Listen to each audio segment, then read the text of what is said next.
और हम किस प्रकार से गुरुकुल प्रारंभ कर सकते इसके बारे में चिंतन कर रहे हैं। पिछले सत्र में हमने गुरुकुल कौन शुरू कर सकता है, तो एक आचार्य, एक शिक्षक ही इसको शुरू कर सकता है।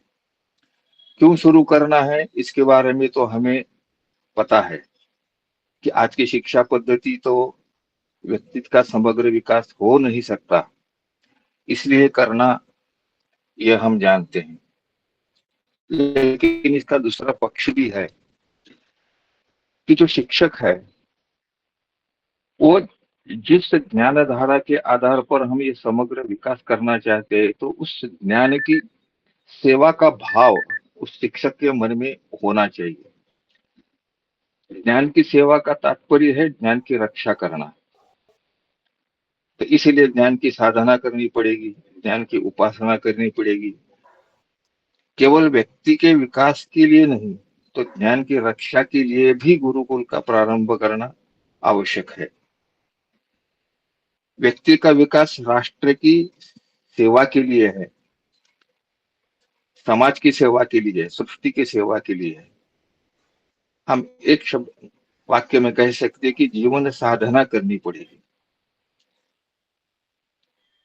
जब हम गुरुकुल प्रारंभ करते हैं तो दूसरा मुद्दा हमें ध्यान में लेना पड़ेगा कि जब कोई छात्र गुरुकुल में आता है 8 वर्ष 7 वर्ष पूर्ण करके, तो उसकी पूरी शिक्षा का योजना करनी पड़ेगी।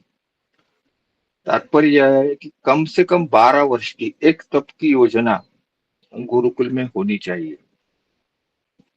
हम भारतीय परंपरा में ब्रह्मचर्य आश्रम की कल्पना करते, आयु के 25 साल तक। कम से कम 8 वर्ष में जब बालक आएगा, छात्र आएगा, तो उसकी 12 वर्ष यानी कम से कम 20 वर्ष तक की योजना गुरुकुल में होनी चाहिए। तो उसका पाठ्यक्रम कैसा होगा, उसकी विषय वस्तु क्या होगी, ये सब आचार्य के मन में स्पष्ट होने की आवश्यकता है। हम ये कह सकते हैं कि ये कालखंड ब्रह्मचार्य आश्रम का है। तो इसमें पूरा उसका व्यक्तिगत विकास, अर्थार्जन की क्षमता प्राप्त करना और गृह संचालन का भी कार्य पूरी तरह से उसे शिक्षित होना ही अपेक्षित है। तो पाठ्यक्रम और विषय वस्तु के बारे में भी हमने सुना कि ये ज्ञान क्रियात्मक, भावात्मक और ज्ञानात्मक होना चाहिए। तो जो भी करना होता है मनुष्य को अपने हाथों से ही करना होता है।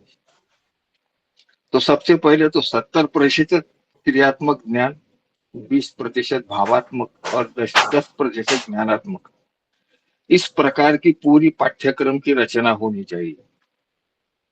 इसके बारे में भी हमने पिछले सत्र में चर्चा की थी। एक मुद्दा और भी पिछले सत्र में आया था, शिक्षक और छात्र के माता पिता का संबंध वो किस प्रकार से हो।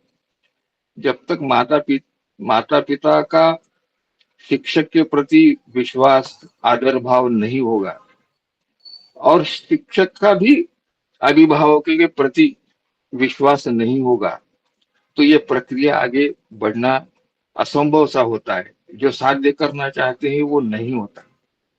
हम व्यक्ति निर्माण से राष्ट्र निर्माण की ओर इस गुरुकुल पद्धति से जाने का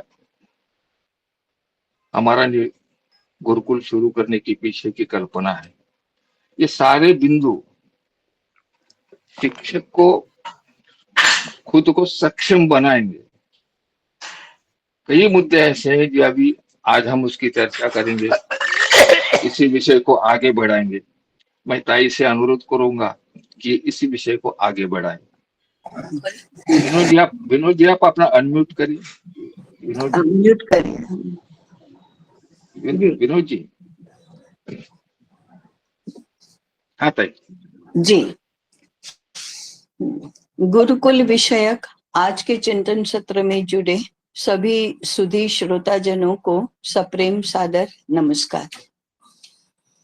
अब तक हुई चर्चा के बारे में प्रकाश जी ने बहुत अच्छी तरह से संक्षेप में बताया। हम इस कड़ी को आगे बढ़ाएंगे। गुरुकुल यह एक शिक्षा पद्धति का नाम है, केवल एक छोटे बच्चों की या इवन बड़े बच्चों की एक संस्था का नाम नहीं है। यह शिक्षा पद्धति है, भारतीय शिक्षा पद्धति है। इसलिए भारतीय समाज व्यवस्था में शिक्षा का जो स्थान होना चाहिए, उस स्थान को प्राप्त करने के लिए पुनः गुरुकुल को प्रयास करने चाहिए। ये तो पहली बात हुई। यहाँ अपने आप को उसी प्रकार से स्थापित करना चाहिए। वह स्थान क्या है, 2-3 सूत्रों में ही हम समझेंगे। पहला सीधा साधा सूत्र है, जैसी शिक्षा वैसा व्यक्ति, जैसी शिक्षा वैसा समाज, जैसी शिक्षा वैसा देश। जन्म पूर्व से ही हम सीखते ही तो आए हैं। जो कुछ भी करते हैं वो सीख सीख कर ही तो करते हैं। छोटा बालक बोलता है तो वो बोलना सीखता है, चलता है तो चलना सीखता है, खाता है तो खाना सीखता है। हम सीख सीख कर ही आगे बढ़ते हैं। और इसलिए जैसी शिक्षा वैसा देश बनेगा, वैसा ही राष्ट्र बनेगा। तो शिक्षा सबके मूल में है, शिक्षा सबका मूल साधन है। इतना प्लेसमेंट होना चाहिए कि शिक्षा, और इसलिए दूसरा इसका आनुषंगिक सूत्र है, जैसा शिक्षक वैसी शिक्षा। वो होगा, वो जो देगा वही तो होगा, उसके अलावा और कोई तो कुछ कर नहीं सकता इसके बारे में। आजकल संचालक करने लगे हैं, सरकार करने लगी है, ब्यूरोक्रेट्स करने लगे हैं, माता पिता करने लगे हैं, वो सब करने लगे हैं। शिक्षक जैसा करेगा वैसा ही होगा, ये सूत्र है, ये प्राकृतिक सूत्र है। आप नियम बनाएंगे तो शिक्षक को पढ़ाने के लिए विवश नहीं कर सकते। आप अनुभव करके देखिए या विचार करके देखिए। आपने नियम बनाया, विद्यालय में प्रातःकाल 11 से 5 बजे तक उपस्थित रहना ही होगा, रह लेंगे। इससे कुछ पढ़ाया जाएगा, अच्छा पढ़ाया जाएगा, ऐसे थोड़े होगा। आप नियम बनाएंगे, आपका जो पाठ्यक्रम है, सिलेबस है, वो पूर्ण करना होगा। पूरा तो हो गया, सिलेबस पूरा हो जाता है, अध्ययन थोड़ा होता है, शिक्षा तो नहीं होती है। वो तो शिक्षक को करनी होगी तभी होगी, या शिक्षक को करना आता होगा तभी होगा। आपकी कक्षा का परिणाम 100% आना चाहिए, आ जाएगा ना। 100% परिणाम आना उसका पढ़ाने के साथ कोई संबंध नहीं है। इसलिए शिक्षक को किसी भी बाह्य साधनों से, लालच से, दबाव से विवश नहीं किया जाता कि तुम तो अच्छा पढ़ाओ। वो अच्छा पढ़ाएगा अपनी क्षमता से, अच्छा पढ़ाएगा अपनी नीयत से, अच्छा पढ़ाएगा छात्र के प्रति अपने हृदय में जो प्रेम है उसके कारण से, अच्छा पढ़ाएगा राष्ट्र की सेवा करने की, ज्ञान की सेवा करने की उसकी आंतरिक इच्छा है तो उस कारण से। और अगर ये सब है तो उसको बाकी कोई बंधन नहीं रहेंगे, बाकी कोई नियम लागू नहीं करने होंगे, कोई कानून नहीं बनाने पड़ेंगे। तो शिक्षा को ऐसे जिंदा, जीवंत, सुसंस्कृत अच्छे मनुष्य का काम है, और पढ़ना भी अच्छे मनुष्यों का काम है। इस प्रकार से समाज व्यवस्था में प्लेसमेंट इसका होना चाहिए। यह होने के लिए गुरुकुल पद्धति है।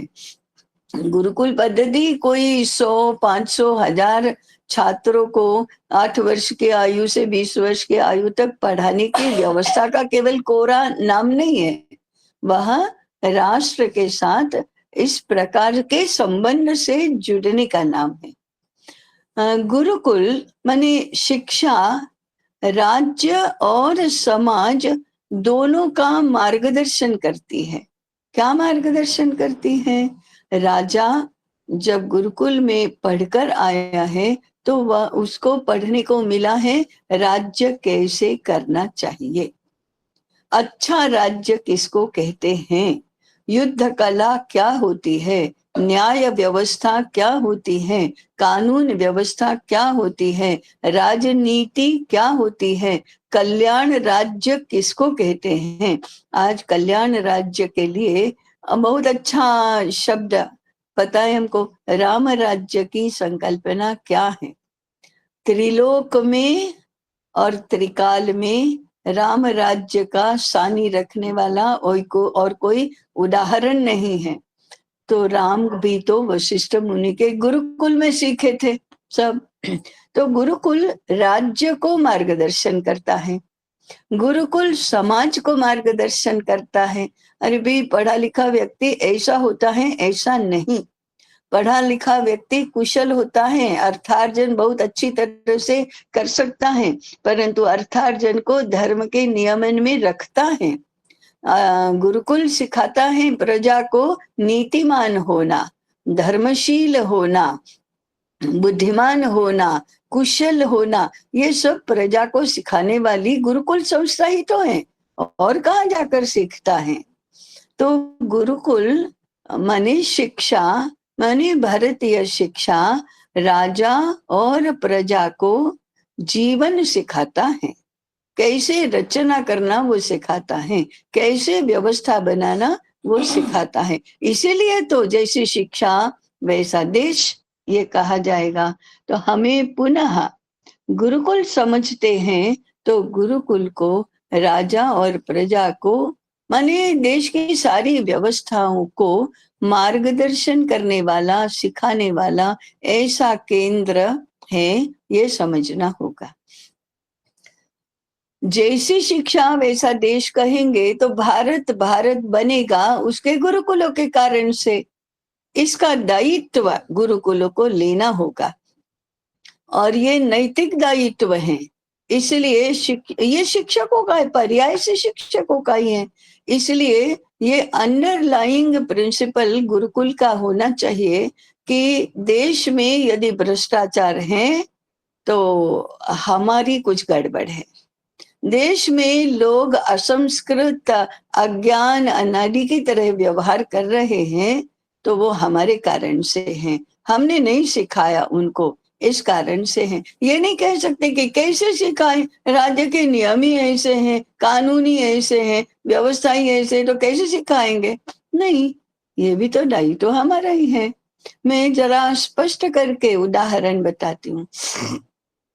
एक ग्रंथ है राष्ट्रीय शिक्षा आंदोलन का इतिहास, डॉक्टर देवेंद्र स्वरूप इसके लेखक हैं ना, इसके संपादक हैं समझो। क्यों, भले ही 12-15 लेखों में से 8 लेख इनके ही लिखे हुए हैं, परंतु अन्य लोगों के लेखों का भी उन्होंने संपादन किया है। तो ये लेखन संकलन संपादन का ऐसा ग्रंथ है। और राष्ट्रीय शिक्षा आंदोलन शुरू हुआ, वैसे सूत्रपात हुआ हमारे देश में 1866 से। उसके पूर्व ब्रिटिश शिक्षा भारत में पूर्ण रूप से स्थापित, प्रतिष्ठित और सार्वत्रिक ऐसे हो गई थी। सार्वत्रिक माने ब्रिटिशों को जितनी सार्वत्रिक करनी थी उतनी, आज के अर्थ में सार्वत्रिक नहीं। तो इस पुस्तक में उन्होंने विभिन्न महापुरुषों ने शिक्षा को राष्ट्रीय बनाने के जो प्रयास किए हैं, जो प्रयोग किए हैं, उनका वर्णन किया है। परंतु उसके प्रस्तावना में वे लिखते हैं कि शिक्षा इन आइसोलेशन तो बदल नहीं सकते। हम कहेंगे कि शिक्षा को अभारतीय है तो भारतीय बना दो, तो अकेली शिक्षा व्यवस्था तो ये नहीं कर सकती। उनका प्रश्न है, जब तक राज्य व्यवस्था नहीं बदलती, अर्थात कानून और व्यवस्था के नियम नहीं बदलते, मान्यता देने का विषय नहीं ठीक से हैंडल किया जाता और उसका कोई खुलासा नहीं होता, तो राज्य व्यवस्था, अर्थव्यवस्था, अरे गुरुकुल में पढ़ाने वाले शिक्षकों को कितना भी करो, वे कितने ही पुरुषार्थ युक्त हो, कितना ही परिश्रम करते हो, दिन रात इसके पीछे लगाते हो, तो भी एक उद्योगपति के समान धनवान तो नहीं हो सकता। कुलपति हो तो भी वो धनपति नहीं हो सकता। तो अर्थव्यवस्था अब अगर ऐसा है, और यदि बाजार में खड़ा नहीं रहा तो निर्वाह ही नहीं चलेगा। ऐसी बाजार की व्यवस्था है, ऐसी हमारी अर्थव्यवस्था है। तो जब तक अर्थव्यवस्था नहीं बदलती तब तक शिक्षा व्यवस्था नहीं बदलती। समाज व्यवस्था पैसे देंगे, सत्तावान को ही प्रतिष्ठा देंगे और ज्ञानवान को प्रतिष्ठा नहीं मिलेगी, और ज्ञानवान को धनवान का नौकर बनना पड़ेगा, एम्प्लॉय ही बनना पड़ेगा। तो फिर शिक्षा व्यवस्था कैसे बदलेगी? समाज उसका गौरव करने वाला होना चाहिए, राज्य उसको अपने से बड़ा माने ऐसा होना चाहिए, अर्थव्यवस्था शिक्षा व्यवस्था के अनुकूल बननी चाहिए, तभी शिक्षा व्यवस्था बदल सकती है। इन आइसोलेशन अकेले राज्य व्यवस्था, समाज व्यवस्था, अर्थव्यवस्था वही की वही रही और शिक्षा व्यवस्था को बदलो और आज के इंटरनेशनल स्कूल्स के स्थान पर गुरुकुल करो, तो ये तो संभव नहीं है। आने वाले बच्चे ऐसे घरों से आएंगे जो मानते ही नहीं, पैसे को ही मानते हैं। आने वाले माने अभिभावक ऐसे हैं जो बहुत धनवान हैं, तो शिक्षकों को गिनते ही नहीं। क्या हुआ? तो फिर कैसे बदलेगा? तो उन्होंने तो ये प्रश्न ही छोड़ा, इसका उत्तर नहीं दिया। उत्तर दिया तो ऐसे दिया कि नहीं बदल सकती शिक्षा, भारतीय नहीं हो सकती जब तक राज्य व्यवस्था, समाज व्यवस्था, अर्थव्यवस्था और उसके अंतर्गत आने वाली और सारी व्यवस्थाएं बदलेंगी नहीं। परंतु अब इस प्रश्न को अनुत्तर तो कैसे रखा जाएगा? तब तो शिक्षा कभी बदलेगी ही नहीं और हम परिवर्तन करेंगे ही नहीं। और शिक्षा में परिवर्तन करना है तो हमें पहले राज्य व्यवस्था में जाना पड़ेगा, अर्थव्यवस्था में जाना पड़ेगा और समाज व्यवस्था में जाना पड़ेगा। तो फिर शिक्षा व्यवस्था की बात कब करेंगे? तो ऐसे ये प्रश्न अनुत्तर रहा, या ऐसे हुआ कि दूसरा उसका एस्पेक्ट ये भी है, जब तक शिक्षा नहीं अच्छी मिलेगी तब तक अर्थव्यवस्था कैसे बदलेगी, लोगों का मानस कैसे बदलेगा, तो दृष्टि कैसे बदलेगी?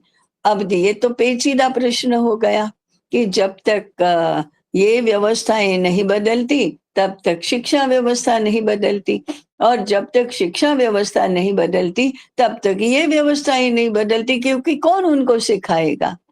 तो ये तो बड़ा पेच हो गया कि ये तो नहीं हो सकता, ये पहले बदलेगा या ये पहले बदलेगा। समर्पक उत्तर धैर्य पूर्वक हमें ये देना चाहिए कि अगर इसके बदलने से ये बदलेगा और इसके बदलने से वह बदलेगा, ऐसा होगा तो शिक्षा व्यवस्था को ही पहले बदलना पड़ेगा, तभी बाकी सारी व्यवस्थाएं बदलने की संभावना है। बाकी सारी व्यवस्थाओं में कोई ताकत नहीं है कि शिक्षा व्यवस्था को बदले या समाज को बदले, ये नहीं है ताकत। शिक्षा में ये ताकत है, शिक्षा में यह प्रभाव है कि वह और व्यवस्थाओं को बदलेगी, क्योंकि वह सिखाने वाली है। हाँ, तो प्रारंभ में जब तक ये व्यवस्थाएं बदलती नहीं तब तक चुनौतियां ही चुनौतियां हैं, तब तक विपरीतता ही विपरीतता है, तब तक कठिनाइयां ही कठिनाइयां हैं। परंतु इन कठिनाइयों को जब तक हम झेलने के लिए तत्पर नहीं होंगे, सिद्ध नहीं होंगे, तब तक तो कुछ भी बदलने वाला नहीं है। अगर किसी को प्रथम बदलना है तो सरकार बदलेगी तो नहीं हो जाएगा, वो शिक्षा व्यवस्था बदलेगी तो दीर्घ काल तक परिणाम मिलेंगे, ऐसा होगा।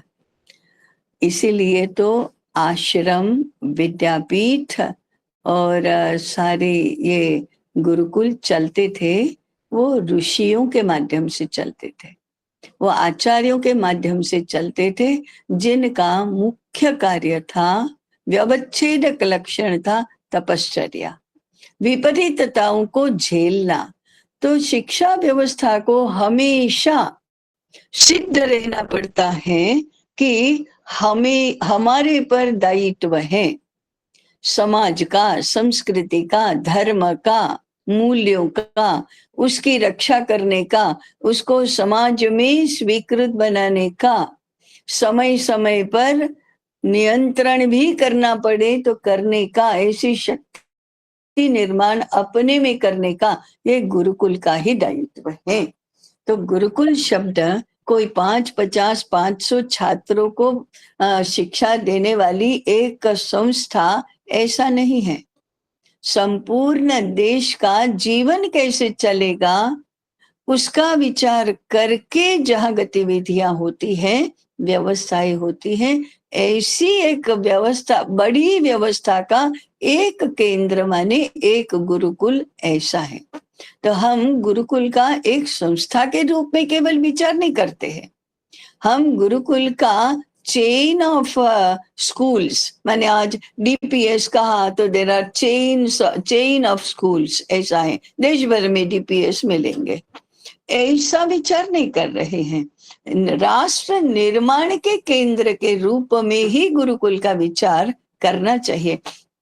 और जैसा गत सत्र में बताया था और जैसा अभी प्रकाश जी ने बताया, ये राष्ट्र सेवा है, राष्ट्र निर्माण ये राष्ट्र सेवा है, ये समाज सेवा है, ये ज्ञान की सेवा है, ये ज्ञान की रक्षा है, ऐसा थोड़ा आज विस्तार से हमने अभी यहाँ निरूपण किया। ये पहला मुद्दा है जो पिछले सत्र के निरंतरता में अभी हमने यहाँ प्रस्तुत किया। दूसरी बात है, सामान्य अर्थ में माने एक संस्थागत अर्थ में प्राचीन काल में भी और वर्तमान में 20 वर्ष की आयु तक की शिक्षा ये एक मानक है। आप यूनिवर्सिटीज में भी देखेंगे तो 20 वर्ष में ग्रेजुएट हुआ जाता है। ये ग्रेजुएट का हमने अनुवाद किया है स्नातक, वो ग्रेजुएट का अनुवाद नहीं है। ग्रेजुएट कदाचित स्नातक का अनुवाद हो सकता है, परंतु वो अनुवाद होता है कि नहीं होता है उसकी शास्त्रीय चर्चा में हम नहीं पढ़ेंगे। गुरुकुल में अध्ययन पूर्ण किया ऐसे छात्र को स्नातक कहा जाता था। ये स्नातक क्यों कहा जाता था? स्नान किया है ऐसा छात्र माने स्नातक, ये विशिष्ट स्नान है, उसका एक संस्कार है और एक विधि भी है। जैसे गुरुकुल में छात्र का प्रवेश होता है तो उसका भी प्रवेश के लिए संस्कार किया जाता है, यज्ञ किया जाता है, और आचार्य उस छात्र को अपने गर्भ में धारण करता है।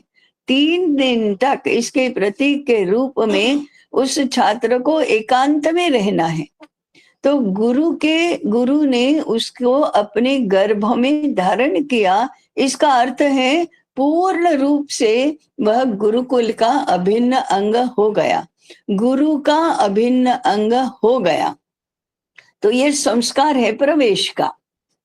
अब 12 वर्ष तक उसने गुरुकुल का एक अंग बनकर शिक्षा ग्रहण की, शिक्षा पूर्ण हुई। अब उसको गुरुकुल से बाहर जाना है, अपने घर जाना है, समाज में जाना है, गृहस्थ बनना है और संसार चलाना है, गृहस्थी चलाना है, व्यवसाय करना है। अब उसका जीवन बदलेगा, अब उसका आश्रम बदलेगा, माने ब्रह्मचर्य आश्रम से वह गृहस्थ आश्रम में जाएगा। तो यह आश्रम बदला, उसका भी एक संस्कार होता है। तो 3 दिन जैसे गर्भवास, गर्भ में धारण किया, ऐसे ही अब गुरु ही उसको स्नान करवाता है। ये विशिष्ट स्नान है। 3 दिन फिर से उसको एकांत में रहना है, उसके बाद उसको अपना वेश परिवर्तन करना है। गुरुकुल में रहता था तो सादे वस्त्र पहनता था, अब जिस कुल का है, जिस घर का है, उसके अनुरूप उसको संसार के समाज में जो वेश प्रचलित है वह वेश धारण करना है। वह अब उसको घर जाने के लिए योग्य वेशभूषा, केशभूषा, खान पान की व्यवस्था ये सब बदलेगा अब। तो ये ये जो विशिष्ट स्नान है, ऐसा स्नान किया हुआ स्नातक, ये गुरुकुल की शिक्षा फॉर्मली विधिवत पूर्ण होने का संकेत है।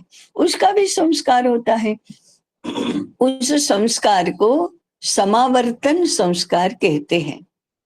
तो इसकी ये तो विधि हुई। फिर समावर्तन, दीक्षांत, कॉन्वोकेशन लेक्चर होता है ना आज की यूनिवर्सिटीज में, ऐसे यहाँ समावर्तन अनुशासन होता है। ये उपदेश है, ये आदेश है, परंतु यह अनुशासन दिया जाता है। अनुशासन क्या है? यहाँ एक शासन व्यवस्था में थे, उस शासन का अनुसरण गृहस्थाश्रम में कैसे करोगे ये बताया जाता है। शिक्षा को छोड़कर नहीं जाना है, शिक्षा को साथ में लेकर जाना है, लेकिन गुरुकुल में जिस प्रकार से जीवन जीते थे वैसे ही जीवन नहीं जीना है। अब गृहस्थी का जीवन जीना है, तो शिक्षा के तत्व को तुम साथ में कैसे ले जाओगे? उसके सैलिएंट फीचर्स, मुख्य मुख्य बिंदु क्या होंगे? तुम गृहस्थी कैसे चलाओगे? यहाँ के ज्ञान को साथ में लेकर जाओगे तो उस ज्ञान को अपने गृहस्थाश्रम में कैसे ओतप्रोत करोगे? ये गुरुकुल में पढ़े हुए छात्र का गृहस्थाश्रम है, ये कैसे पता चलेगा सबको? तुम्हारा जीवन कैसा होगा, इसका अनुशासन दिया जाता है। उसको कहते हैं समावर्तन अनुशासन। इसी को दीक्षांत समारोह कहा जाता है, या उसी को आज का कॉन्वोकेशन सेरेमनी कहा जाता है। तो ये समावर्तन अनुशासन से वह आश्रम बदलता है। अब ये आज वह भी 20 वर्ष की आयु थी, ये भी साधारण से 20 वर्ष की आयु है। उसमें भी, उसके आगे भी छात्र पढ़ सकता था, आज भी पढ़ सकता है। तो हम स्नातक के बाद परास्नातक कहते हैं, अनुस्नातक कहते हैं, उसके बाद विद्यावाचस्पति कहते हैं, डॉक्टर ऑफ फिलोसॉफी कहते हैं, डॉक्टर ऑफ लेटर्स कहते हैं। ऐसी विभिन्न पदवियां हैं और विभिन्न अवधि तक वो आगे पढ़ना तो चालू रखते हैं, परंतु उसके बेसिक शिक्षा जो गुरुकुल की शिक्षा है वो पूर्ण हुई। तो उसका एक अवधि है 8 वर्ष की आयु से लेकर 20 वर्ष की आयु तक। आज भी 20 वर्ष की आयु तक एक बेज पूरा होता है। तो ये 20 वर्ष का अनुपात क्या है? और 8 वर्ष से 20 वर्ष, 12 वर्ष में वो क्या क्या सीखता है, उसका यदि हम विचार करेंगे तो आश्चर्यचकित रह जाएंगे। वो वेद पढ़ता है, वेदांग पढ़ता है, उपवेद पढ़ता है, कोई न कोई एक विद्या शाखा, एक कौशल तो वह पूर्ण रूप से हस्तगत करता है। वह तत्व ज्ञान के साथ साथ व्यावहारिक कौशल भी सीखता है, शस्त्र संचालन सीखता है। ऐसा मत मानिए कि केवल क्षत्रिय बालकों को ही शस्त्र संचालन आता था, नहीं, ब्राह्मणों को भी शस्त्र संचालन तो सीखना ही है, वैश्य है तो उनको भी शस्त्र संचालन तो सीखना ही है।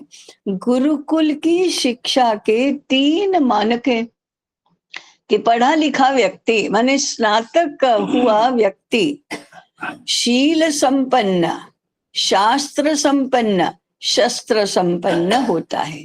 तो शस्त्र संचालन, शास्त्र का अध्ययन और शील की प्राप्ति, ये 3 बातें उसके पाठ्यक्रम पूर्ण होने के निशानी है। तो ये तीनों उसको पढ़ना है। अब 12 वर्ष की आयु में इतना सारा पढ़ना आज तो संभव ही नहीं लगेगा। कैसे कैसे करके कोई एक विषय की कुछ कुछ सामग्री, कुछ कुछ हिस्सा वो पढ़ता है। वैसे आपको ग्रेजुएट की क्या व्याख्या है ये पता है क्या? Graduate is a person who knows something about everything and everything about something. अब ये भी तो अपेक्षा है ना, जो विषय आप मुख्य विषय करके पढ़े उसका तो एवरीथिंग पता होना चाहिए। उसके बाद आप प्रगत अध्ययन, एडवांस्ड स्टडीज और रिसर्च में जाएंगे। अभी एवरीथिंग अबाउट समथिंग का तो प्रश्न ही नहीं है, और समथिंग अबाउट एवरीथिंग में तो कुछ नहीं आता है। लोग कहते हैं ये तो हमारे पाठ्यक्रम में नहीं है, ये तो पाठ्यक्रम में नहीं है। शस्त्र और शील, इसका तो कहीं पर भी उल्लेख ही नहीं होता है। शील संपन्न वो कॉलेज में थोड़े हुआ जाता है। एक स्नातक को, एक परास्नातक को, एक पीएचडी को शील संपन्न होना चाहिए, ये तो अनिवार्य शर्त है ही नहीं, शर्त ही नहीं है, अपेक्षा भी नहीं है। और शस्त्र संचालन इसके मामले में भी शून्य है, विपरीत है।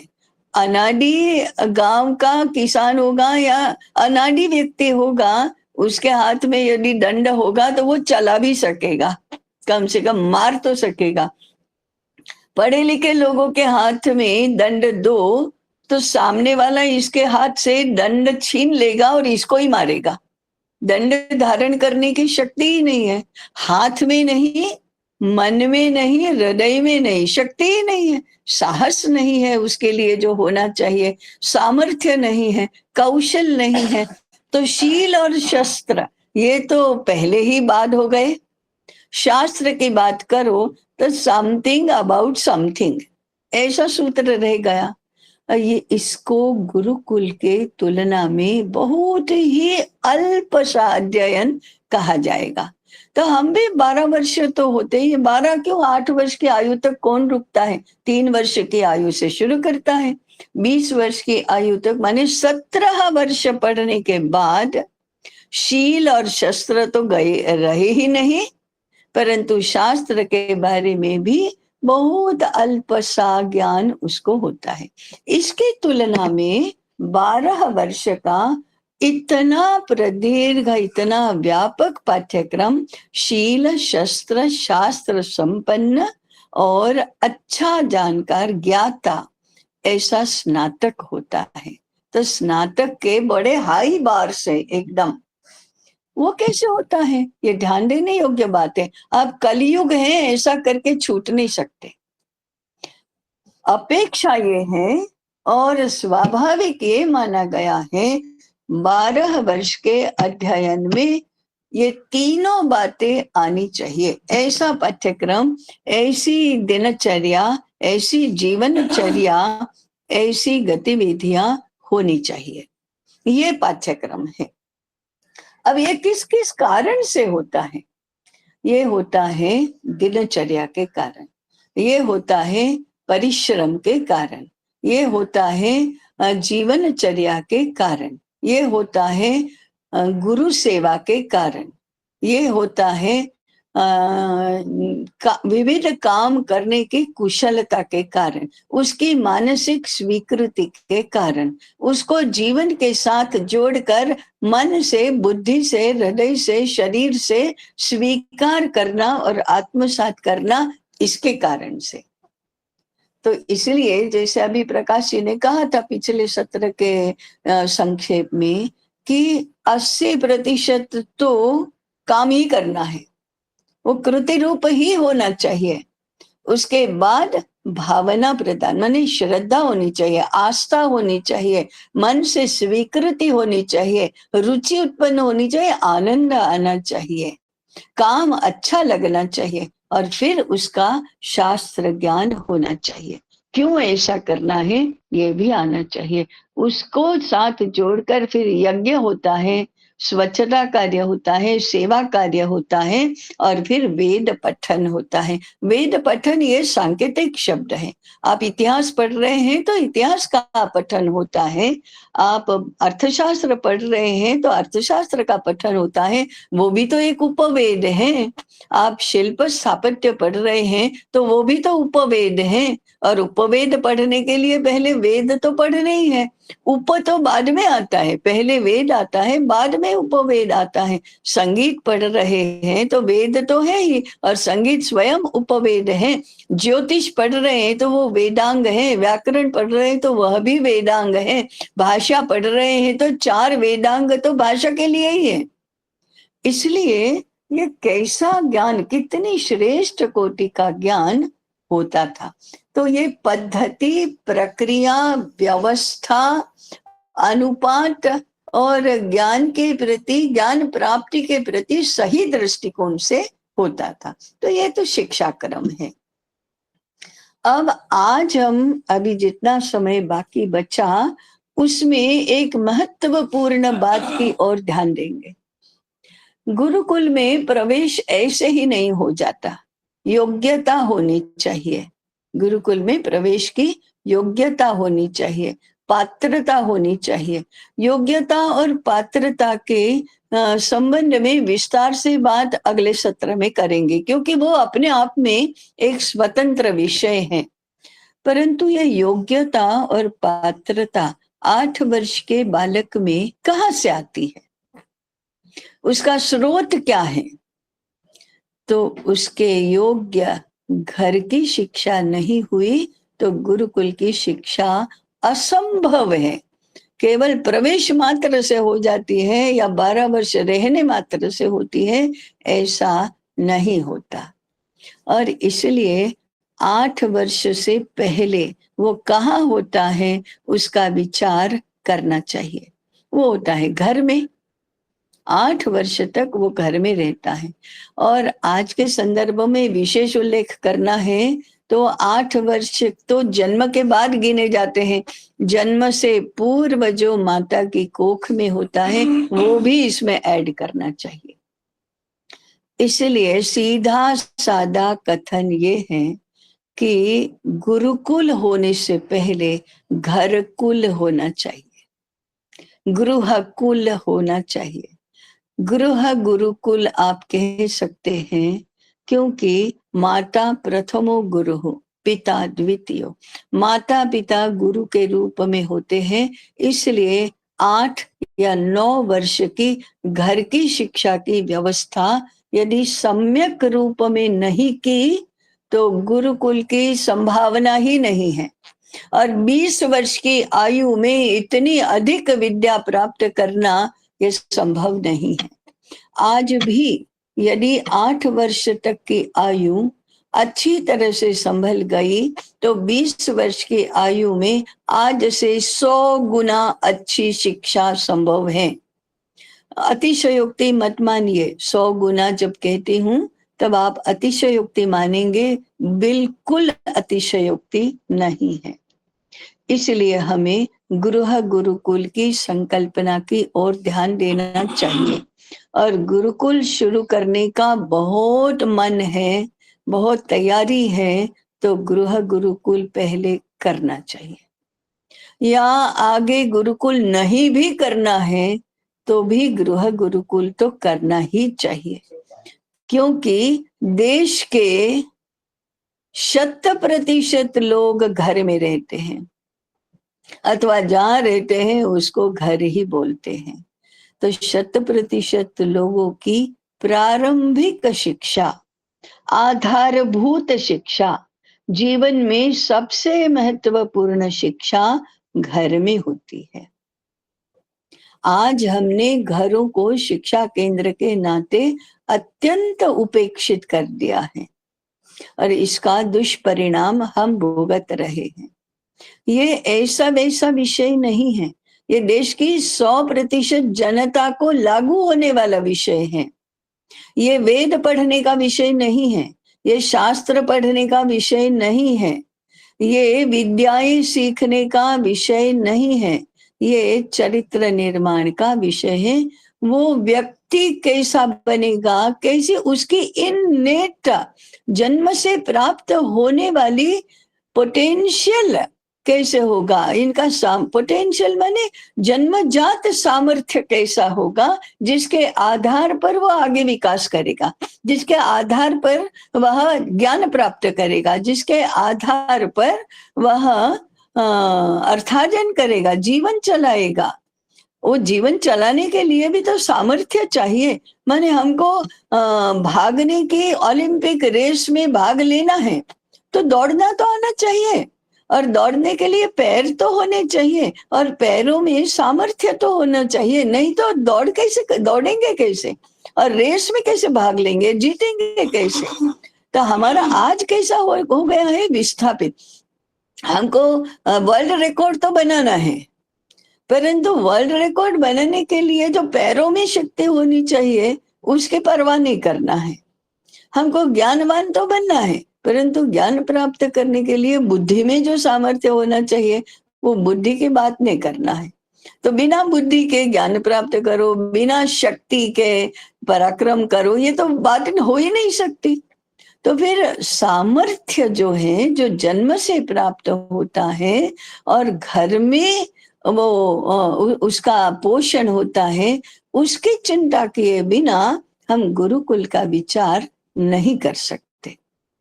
अब मिनट से बाकी बचे हैं, तो गृह गुरुकुल के क्या कौन से आयाम हैं, इसका भी उल्लेख करके उन आयामों के बारे में विस्तार से बात करेंगे। तो आगे बात करने के दो बातें हुई, एक गृह गुरुकुल में क्या होगा और दूसरा गुरुकुल में पद्धतियां कैसे होंगी जैसे जिससे 12 वर्ष की आयु में इतना सारा पढ़ा जाए।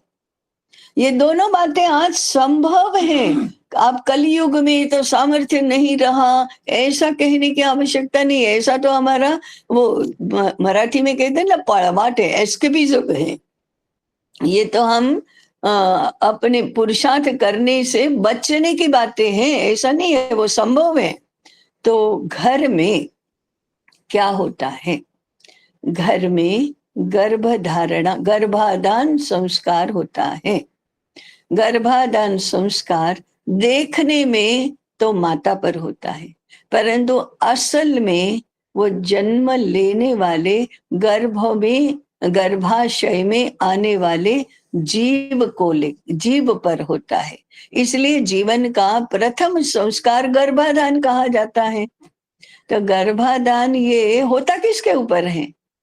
देखने में तो माता के ऊपर ही होता है, परंतु वह जीव के ऊपर है। तो गर्भ के जीवन का ये पहला संस्कार क्यों कहा फिर? क्योंकि माता और वो आने वाला जीव, पिता और वह आने वाला जीव पहले एक होते हैं, एकात्म संबंध से जुड़ते हैं। ये इस जन्म के जीवन का प्रारंभ है। इसलिए गर्भाधान और गर्भावस्था की शिक्षा ये गृह गुरुकुल का पहला तबका हुआ, पहला पड़ाव हुआ, पहला चरण हुआ। दूसरा, जन्म और जन्म से लेकर 1 वर्ष तक की शिक्षा, 1 से 3 वर्ष तक की शिक्षा, और 3 से 5 वर्ष तक की शिक्षा, और 6, 7, 8 वर्ष की शिक्षा। ऐसे पड़ाव गृह गुरुकुल में होंगे। अब ये शिक्षा का महान शास्त्र है, शिक्षा का अत्यंत विकसित ऐसा शास्त्र है। और भगवती प्रकृति की या परमात्मा की कृपा कहना चाहिए कि भारत में इस शास्त्र का जितना विकास हुआ है उसका 1% भी विश्व के अन्य देशों में नहीं हुआ है। यह भारत की विशेषता है। इतना विस्तार से, इतना गहनता से और इतना महत्व देकर इस शास्त्र का विकास हुआ है, रचना हुई है, अध्ययन हुआ है, और सबसे महत्वपूर्ण बात अनुसरण हुआ है घरों में। इसके लिए शास्त्रों का ज्ञान गुरुकुल में जाकर प्राप्त करने की अनिवार्यता कभी नहीं रही। इतना इस शास्त्र का महत्वपूर्ण स्थान हमारे यहाँ है। इस शास्त्र को कहते हैं अधिजनन शास्त्र। और दैशिक शास्त्र के श्रोताओं को एक विशेष जानकारी, दैवी संपद योगक्षेम, राष्ट्र को महान बनना है तो दैवी संपद प्राप्त करनी चाहिए। दैवी संपद प्राप्त करने का पहला कारक है अधिजनन, जन्म का शास्त्र। राष्ट्र को समर्थ बनना है तो प्रजा समर्थ चाहिए, प्रजा समर्थ बननी है तो व्यक्ति समर्थ बनना चाहिए, और व्यक्ति को समर्थ बनना है तो अधिजनन शास्त्र का अवलंबन करना चाहिए। अधिजनन शास्त्र का अवलंबन घर में किया जाता है और वह गर्भाधान से शुरू होकर 8 वर्ष की आयु तक के का हम विचार करेंगे तो अधिजनन शास्त्र का अनुसरण होगा। ये सब घर में होता है और इसके कारक माता पिता होते हैं। इसलिए गृह गुरुकुल अत्यंत अनिवार्य है और पहला उसका दायित्व जो है वो माता का है, क्योंकि माता प्रथमो गुरु हो। और उसके बाद पिता का है, पिता द्वितीयो। उसके बाद गुरुकुल का है आचार्य तृतीयो। तो पहले 2 पड़ाव पार किए बिना तीसरे पड़ाव में यदि छलांग लगाएंगे तो डूब जाएंगे या आहत होंगे। होने वाला कुछ नहीं है। इस शास्त्र की ओर और इस गुरुकुल की व्यवस्था की ओर हम अगले सत्र में ध्यान देंगे और उसकी चर्चा करेंगे। आज गुरुकुल के साथ गृह गुरुकुल को जोड़ने का विषय था। उतनी चर्चा आज करके हम इस सत्र को विराम देते हैं। सबको नमस्कार। अभी सत्र खुला है, कोई जिज्ञासा हो या प्रश्न हो। हाँ लता जी, आप पूछ सकती हैं। नमस्ते। नमस्कार। गुरुकुल संस्था नहीं है, शिक्षा संस्थागत नहीं होना है, ये राष्ट्र निर्माण का एक केंद्र है, ये समझ में आया। अभी इस जमाने में अगर हम गुरुकुल को संस्था जैसे नहीं चलाना है, क्योंकि हमारा माइंडसेट तो संस्थागत ही सोचता है। गुरुकुल बनाए तो कैजुअली लेंगे, नहीं तो पूरा फैक्ट्री सिस्टम हो जाएगा। ये बीच में बैलेंस कैसे ला सकते हैं हम इस काल में? ये बहुत महत्वपूर्ण प्रश्न है। एक जॉर्ज वॉशिंगटन कार्वर नाम के निग्रो कृषि तज्ञ का उसकी समाधि पर लिखा हुआ उसके विषय का ही वाक्य है, start from where you are with what you have and do something out of it. ये पुरुषार्थ करने का व्यावहारिक मार्ग है। जहां है वहां से शुरू करो। जो भी साधन उपलब्ध है उससे शुरू करो और मन में क्या है करने का इसका सदैव स्मरण रखते हुए उस दिशा में प्रयत्नशील बनो। एक वृक्ष का एक विश्व वृक्ष है, उसको तो उखाड़ना ही है, परंतु महत्वपूर्ण बात है अमृत के वृक्ष के बीज को बोना। तो उस बीज को बो और फिर वो विकसित होकर वृक्ष बने, तब तक उसका संगोपन करो। तो इसमें भी समय जाता है। अधिकांश प्रयत्न क्या होता है, विश्व वृक्ष को अमृत वृक्ष कैसे बनाए उसका। अब आज अगर हम ऐसा प्रयत्न करते हैं तो उस वृक्ष में से विश्व को कैसे दूर करेंगे, ये विद्या सीखनी पड़ेगी। असंभव कुछ भी नहीं होता है, परंतु करना क्या है इसके बारे में स्पष्टता होना, करेंगे कैसे इसके बारे में स्पष्टता होना। अब उसके लिए बहुत बहुत हर पल विचार करना होता है, योजना करनी होती है। चिंतन सत्र की आवश्यकता क्या है? अरे आपको टप टप से काम है या ममम से खाना चाहते हैं ना, तो क्या रोटी कैसे बनती है, गेहूं कैसे उगता है, इसके बातों में क्यों जा रहे हो? इसीलिए जाना पड़ता है कि गेहूं का बीज कैसा होगा, भूमि कैसी होगी, वो सारा सोचे बिना रोटी तक पहुंचा नहीं जाता है। तो 2 मार्ग हैं हमारे पास, या तो विश्व को अमृत में रूपांतरित करने की विद्या सीखो, या तो विश्व को फेंको, अमृत ले आओ और उसके आधार पर संस्था खड़ी करो। देखो गुरुकुल संस्था तो है, परंतु संस्था महत्वपूर्ण नहीं है। जैसे व्यक्ति को कहते हैं ना शरीर माध्यम खलु धर्म साधनम। शरीर तो है, उस शरीर को बलवान बनाना है, उस शरीर की संभाल करना है, परंतु केवल शरीर के लिए नहीं, धर्म साधना के रूप में धर्म का आचरण करना है, उसका साधन है, इस रूप में करो।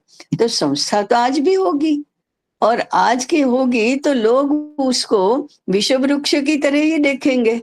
उस संस्था को धर्म का साधन कैसे बनाएंगे, इसकी ओर हमें ध्यान देना चाहिए। तो इट्स अ प्रोसेस, वो आज नहीं हो जाएगा, एक काम करने से नहीं हो जाएगा, एक साथ इट इज अ मल्टीफेसेटेड कार्य, तो अनेक पक्ष एक साथ करना तो थोड़ा चिंतन की अपेक्षा रखता है, इंट्रिकेट मामला भी हो जाता है, तो करो, ऐसे ही करना होगा जी। शैलजा जी, शैलजा जी आप पूछिए।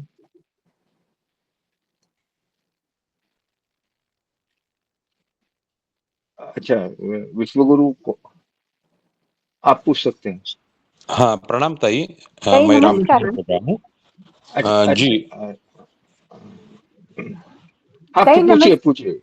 ताई हाँ, नमस्कार। पूछिए। हाँ, नमस्कार नमस्कार अ, शैलजा जी। हाँ, ताई थोड़ा मेरा पूछना मुझे ये है हाँ, कि अगर इतनी सारी व्यवस्था हमारे भारतीय शिक्षा में है, फिर भी हम भारत में वृद्धाश्रम की व्यवस्था आजकल क्यों अधिक मात्रा में देख रहे हैं?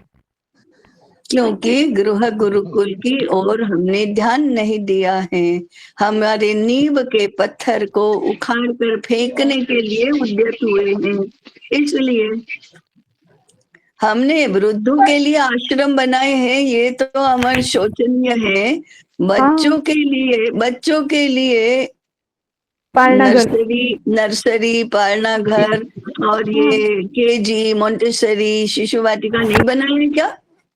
हाँ, वही वही मैं पूछ रही हाँ, हूँ कि तो फिर क्यों बच्चों को 8 वर्ष की आयु तक विद्यालय में भेज रहे हैं? मत भेजो।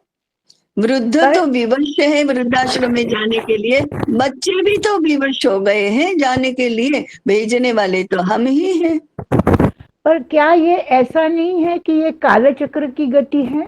नहीं, हाँ, ये पड़वाट, ये एस्केपिज्म है, ये एस्केपिज्म है कि काल हाँ, चक्र में ऐसा करना पड़ता है, नहीं हाँ, कर, काल चक्र की ये अनिवार्यता नहीं है। हाँ, ये सब कुछ हम आउटसोर्स करना चाहते हैं, स्वयं परिश्रम नहीं करना चाहते हैं। माता जी, पिता अपना दायित्व दूसरों पर डालना चाहते हैं, इसलिए हैं, और उन माता पिताओं का भी दोष नहीं है।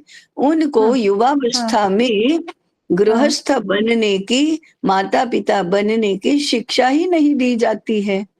16, 17, 20 वर्ष के युवक और युवती को तुम्हें हाँ, आगे जाकर विवाह करना है, तो विवाह करोगे तब तुम स्त्री और पुरुष नहीं रहोगे, पति और पत्नी बनोगे। तो पति पत्नी कैसे बना जाता है, वो कोई सिखाता है क्या? फिर तुम पति पत्नी नहीं, गृहस्थ और गृहिणी भी बनोगे। तो गृहस्थ गृहिणी क्या होता है? स्त्री पुरुष नहीं होता, वो गृहस्थ गृहिणी होता है। जी, जी, माता पिता बनोगे, जी, तुम स्त्री, केवल स्त्री नहीं, इंडिविजुअल नहीं, तुम माता हो, तुम हाँ, पुरुष नहीं, तुम पिता हो। तो पति पत्नी, गृहस्थ गृहिणी, माता पिता, ये जो गृहस्थाश्रम के मुख्य पद है, पदवियां हैं, जी, they are degrees, they are designations, हाँ, वो तो नहीं सिखाया जाता। तो फिर नई पीढ़ी बेचारी क्या करेगी? फिर हमारे बच्चे जो आज होते हैं, दे आर माता पिता biological and economic mother and father, not social and cultural. जी ताई धन्यवाद। हाँ, तो उनको सोशल कल्चरल बनाओ, तब तो जाकर आगे की पीढ़ी गुरुकुल की शिक्षा के गुरुकुल की। लायक बनेगी। हाँ, नहीं जी, तो लायक ही नहीं बनेगी ना, जी, असंभव है, असंभव है। इसलिए प्रणाम। इसलिए महाविद्यालयों के युवाओं की शिक्षा में ये विषय अनिवार्य बनना चाहिए कि इनको आगे गृहस्थाश्रम कैसे चलाना ये तो सिखाओ। आपको इंजीनियर ही केवल बनना है, पति नहीं बनना है क्या? केवल डॉक्टर ही बनना है, पत्नी नहीं बनना है, माता पिता नहीं बनना है?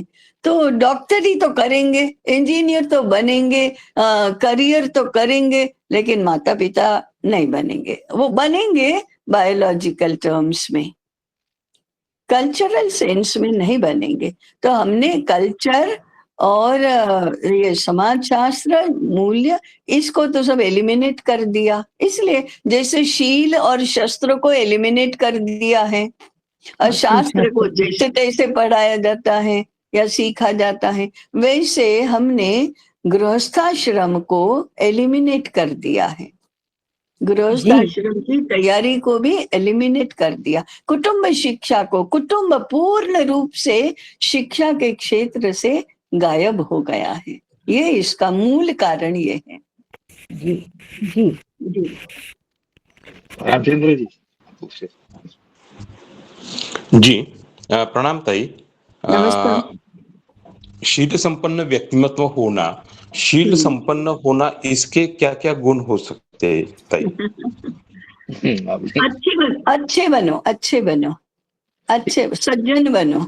और सज्जन क्या होता है हमको पता ही है। जो झूठ नहीं बोलता, छल कपट नहीं करता, आत्मसम्मान नहीं खोता, मूल्यवान वस्तुओं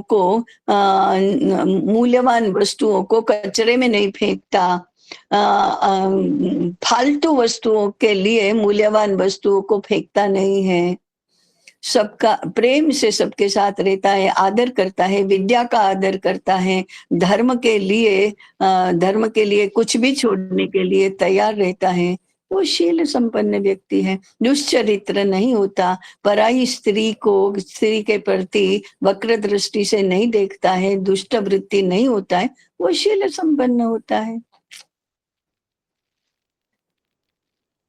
जी ताई। अभी किसी का कुछ है प्रश्न?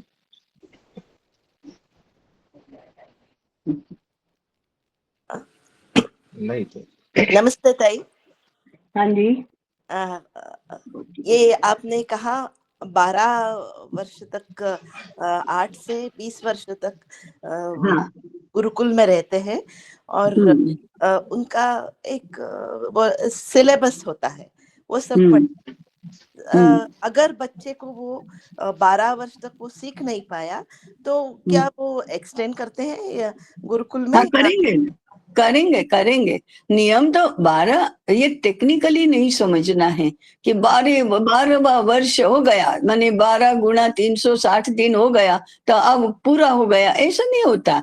जिंदा कोई भी व्यवस्था इस प्रकार से नापी नहीं जाती, गिनी नहीं जाती।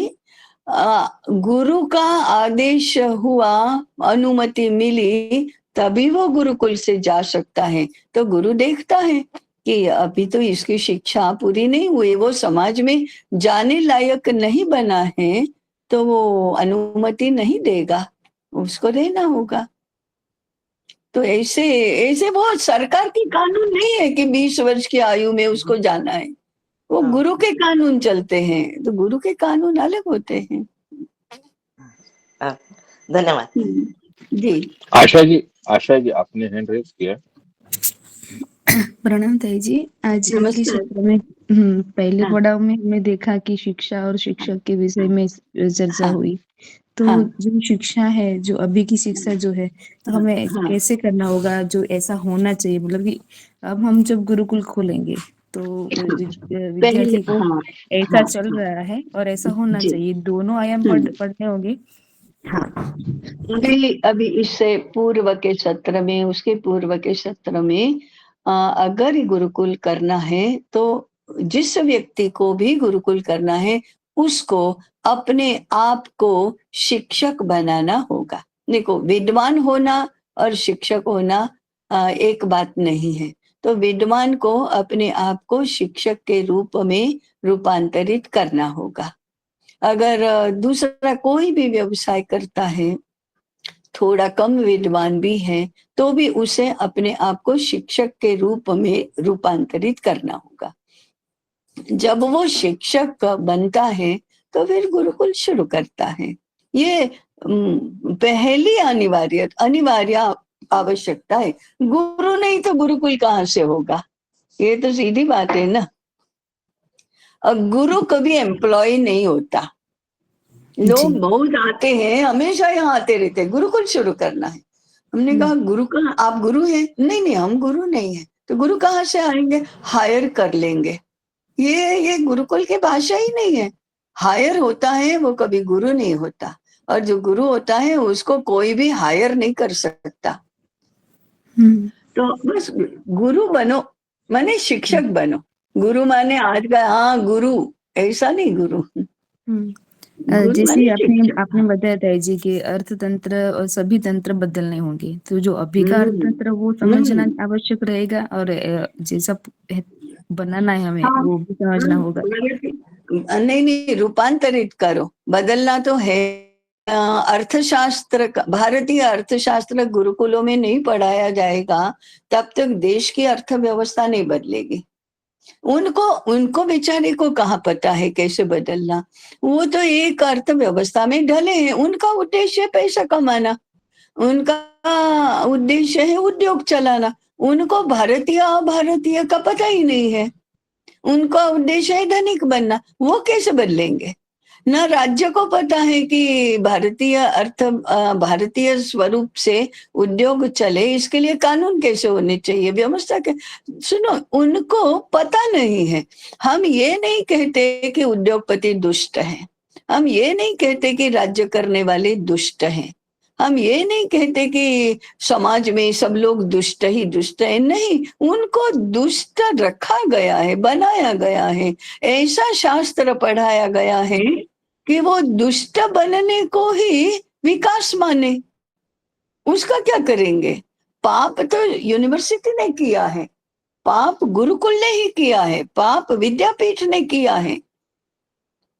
और ये क्या है कि जब इनके ऊपर विदेशी ज्ञान का आक्रमण हो रहा था और लोग बदल रहे थे, बुद्धि बदल रही थी, तब ये गुरुकुलों ने संभाला नहीं इसको। तब ये खड़े नहीं रहे कि हमारे होते हुए ये नहीं होने देंगे, ऐसा कहा नहीं, किया नहीं। वे भी बह गए, उन्होंने भी विद्या को बाजार में लाकर खड़ा कर दिया, उन्होंने भी एम्प्लॉय होना स्वीकार कर लिया, उन्होंने ही अपने ब्रिटिश बॉस को खुश करने के लिए अपने शास्त्रों की ऐसी की तैसी कर दी। ये वास्तव में ये पाप शिक्षा क्षेत्र का है। वो व्यापारी बेचारा क्या करेगा, किसान भी क्या करेगा, उसको कोई सही बताने वाला नहीं है, और विपरीत दिशा में ले जाने वाला फोर्स भी है, लालच भी है। ऐसा है। इसलिए ये कोई भावात्मक बातें नहीं है, ऐसा हुआ है। इसको कहते हैं बुद्धि विभ्रम, इसको कहते हैं बुद्धि भ्रष्ट होना। और इसलिए शिक्षक के लिए बहुत कड़े मापदंड हैं। तुम ऐसा नहीं कर सकते, दुनिया करती है इसलिए तुम भी करोगे, ऐसा नहीं हो सकता। तो एक आचार्य को, एक ऋषि को, ऋषि नहीं जाकर भेड़ पूरी खा सकते, पानी पूरी खा सकते ठेले पर खड़े रहकर। और कोई खा लेगा तो खा लेगा, लेकिन तुम भी खाओगे? तुम नहीं खा सकते। तो ये तो मापदंड होगा। तुमने यदि निश्चय किया है कि बिना स्नान के हम पानी भी नहीं पिएंगे, तो 24 घंटे की यात्रा में या तो साथ में पानी लेकर जाओ, और यदि खत्म हो गया तो प्यासे रहो। इतना नहीं किया तो गुरु कैसे बनेंगे? और इसी को कलयुग में तपस्या कहते हैं, क्योंकि बहुत कठोर अपने आप के साथ होना पड़ता है केवल पानी पूरी नहीं खाने के लिए। यही साधना है, इतनी सरल साधना हो गई है। जी हम कहते हैं ना ये तो कलियुग है, तो कलियुग में तपश्चर्या के मापदंड भी सरल हो गए। अभी पार्वती की तरह पंचाग्नि तप नहीं करना पड़ता है अच्छा पति पाने के लिए। अभी उल्टा हो गया है, पुरुषों को पंचाग्नि तप करना पड़ता है अच्छी पत्नी प्राप्त करने के लिए। भाई समय तो हुआ है, लेकिन हाँ गौरी जी ने गौरी जी का प्रश्न लेंगे क्या? जी, आपका गौरी गौरी जी जी नमस्ते ताई आप जी। कुछ नमस्कार। ताई जी मेरा ये सवाल था कि गुरुकुल में लड़कियां और लड़कों की विद्या में कोई फर्क होगा?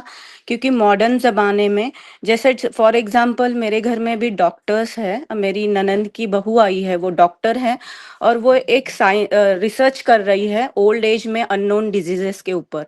तो उसकी विद्या को ऑलरेडी 10 साल हो गए, शादी को 3 साल हो गए। तो उसकी एक्सपेक्टेशन है अब आप लोगों का संसार स्टार्ट कीजिए, बच्चे करना एंड ऑल। तो थोड़ी सी मतलब ऐसे सिचुएशन है कि दोनों तरफ चाहते हैं बट कर नहीं सकते। तो हमारे गुरुकुल में कुछ ऐसा होगा कि लड़कियों में विद्या की वजह से कुछ बाधाएं ना आए? हाँ, विद्या की वजह से जीवन में बाधा आने लगी तो या तो वह विद्या नहीं है या तो हम बाधा को नहीं समझते हैं। विद्या के कारण से बाधा नहीं आती, बाधा दूर होती है जी किसी भी प्रकार की। और ये जो हम इतना मॉडर्न और ये सब कहते हैं ना, वही तो सारा अनिष्ट है। जिसको हम फेंकना चाहते हैं, जिसको हम छोड़ना चाहते हैं, जिसको हम बदलना चाहते हैं, उसकी दुहाई दे रहे हैं। तो जी पाश्चात्य, हाँ, जिस दिन हमारा संकल्प बनेगा पाश्चात्य शिक्षा should go lock stock and barrel, उसी दिन कुछ होगा, होने की शुरुआत होगी।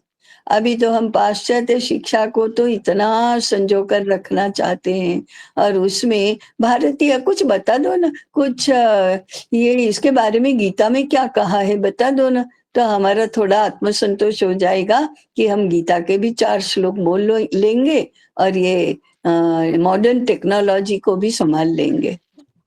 ऐसा नहीं होता, ऐसा नहीं होता। अब ये भी सारे प्रॉब्लम्स है ना, वो गुरुकुलों ने दूर करने हैं। मैंने आज गुरुकुलों के सामने जो चुनौती है वो प्राचीन काल में नहीं थी, आज चुनौती बढ़ गई है। उस चुनौती को कैसे हम हैंडल करेंगे, उस रूप में व्यावहारिक चिंतन करना होगा, उसी को युगानुकूल चिंतन कहते हैं। जी ताई जी। ठीक जी। ठीक है ठीक है हम्म, कल्याण मंत्र हाँ। सर्वे